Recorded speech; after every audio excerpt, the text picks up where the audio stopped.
जय जगन्नाथ। भारत हेउची एक सार्वभौमिक धर्मनिरपेक्ष राष्ट्र। धरित्री माँ समस्त को कोल धरिया भली जाति धर्म वर्ण निर्विशेष समस्ते भारत मातार संतान, समस्ते भाई भाई। जो बस्ती रे, जो गली रे, जो फ्लाट रे, जो सहर रे सबु धर्मर लोक बसवास करती।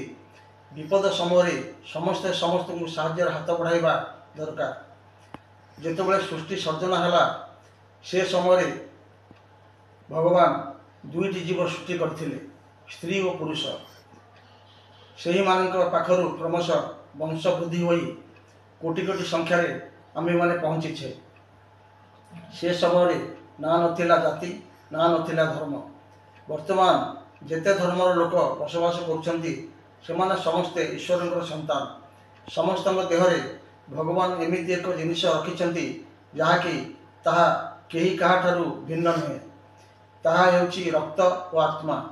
ए सबू समस्तंकर समान। जे कौनसी धर्मर लोकर देह असुस्थ हेले ता देहरे समस्तंकर रक्त दिया जाई से नूतन जन्म फेरी पाइब। यह तो स्वयं भगवानकर लीला।